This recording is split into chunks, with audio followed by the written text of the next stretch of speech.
আজকে 54 বছরের ইতিহাস জনগণের সহযোগিতা নিয়ে যারাই ক্ষমতায় গিয়েছে তারা লুটপাট, সন্ত্রাসী, চাঁদাবাজি থেকে শুরু করে নির্যাতন, অত্যাচার, কোন একটা অপরাধ এমন নাই যে যারা ক্ষমতায় গিয়েছিল তারা করেনি। আমরা আর এরকম পরিবেশ দেখতে চাই না। আমি শুধু এইটুকু বলতে চাই, আজকের এই শাহবন্দিগি ইউনিয়নের বিভিন্ন পর্যায়ে পর্যালোচনা যদি করি তাহলে দেখা যায় এক এক সময় এক এক নেতার আবির্ভাব হয়, মনে হয় যে ওই নেতার অধীনে সাধারণ জনগণ জিম্মি হয়ে পড়েছে।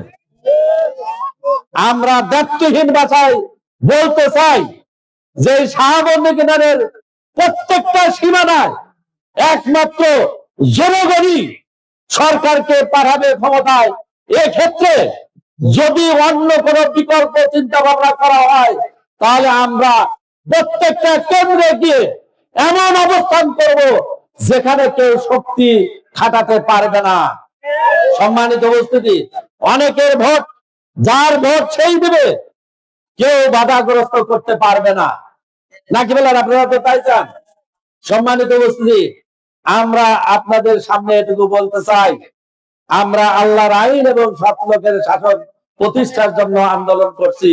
যেখানে মুসলমানরা যেরকম নিরাপদে থাকবে, একজন অমুসলিম ভাইও নিরাপদে থাকবে, নাকি বলেন?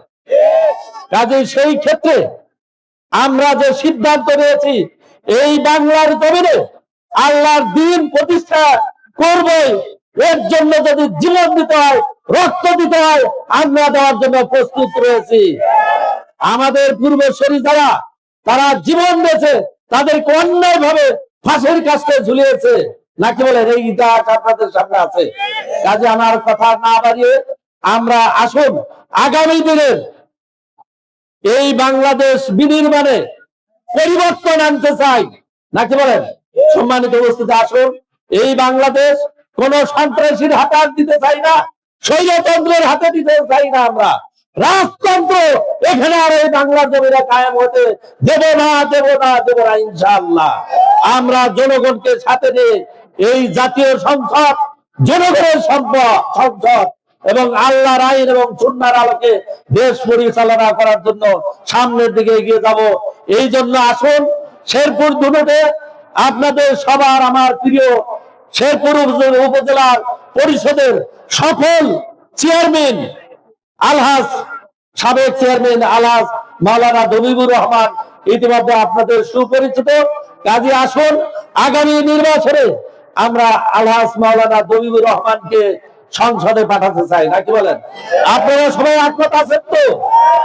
আজকে থেকে নিয়ে শুরু করে আমাদেরকে মুখ খুলতে হবে, একটা মানুষ যেন দাওয়াতের বাইরে না থাকে যে দাড়ি ভালায় আমাদের ভোট দিতে হবে।